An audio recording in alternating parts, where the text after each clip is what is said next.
Salam, mən Fatimə Eyyub, 5-ci yüksəliş müsabiqəsinin qalibiyəm. Rəqəmsal İnkişaf və Nəqliyyat Nazirliyi yanında elektron təhlükəsizlik xidmətində baş məsləhətçi vəzifəsində çalışıram. Eyni zamanda Azərbaycan Respublikası Vəkillər Kollegiyasının üzvüyəm, vəkillik fəaliyyətinə məşğulam. Mənim yüksəlişim hüquqşünaslıq ixtisasına qəbul olmağımla başladı. Çünki mən hüquqşünas olmağı çox istəyirdim və çox böyük həvəsim var idi bu sahəyə. Mən inanıram ki, insan istədiyi işlə məşğul olanda, işini həvəslə görəndə onun həmişə yüksəlmək və uğur qazanmaq şansı daha yüksəkdir. Məhz buna görə də mənim karyerada yüksəlməyim ixtisasa qəbul olmağımla başladı.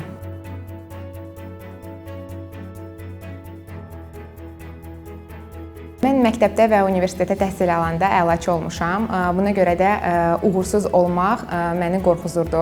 İllər əvvəl rəhbərlərimdən biri mənə demişdi ki, cəhd edəndə uğur qazanmaq şansı əldə edirsən, ilk addımı atmış olursan. Amma cəhd etməyəndə sən ilk başdan uduzmuş olursan. Bunu rəhbər tutaraq mən artıq cəhd etməkdən qorxmuram və bunu uğur yolunda atılmış bir addım olaraq qiymətləndirirəm.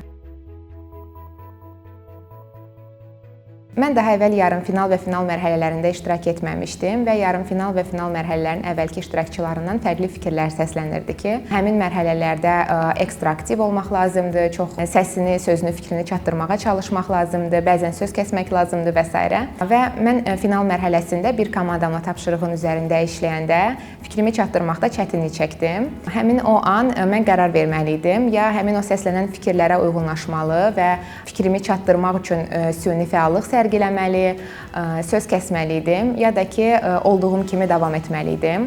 Orada mən qərar verdim ki, həmin mərhələdə etik olmaq, söz kəsməmək mənim dəyərlərimdir və mən dəyərlərimdən keçərək qalib olmaq istəmirəm. Deyə bilmərəm ki, o an məni bugünkü mənə çevirdi, amma dəyərlərimin mənim üçün nə qədər vacib olduğunu mənə bir daha xatırlatdı. Finala kimi mən sadəcə növbəti mərhələyə keçmək istəyirdim. Buna görə də uduzmaq qorxum yox idi.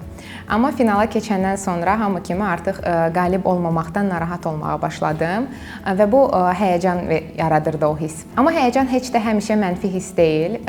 Hətta yarımfinal və finalda mənim işimə yaradığını deyə bilərəm. Həyəcanlandığım üçün son oyunlara doğru, yəni hər günün son tapşırıqlarına doğru mən yorulmurdum və enerjim azalmırdı. O həyəcan məni daha dinc saxlayırdı.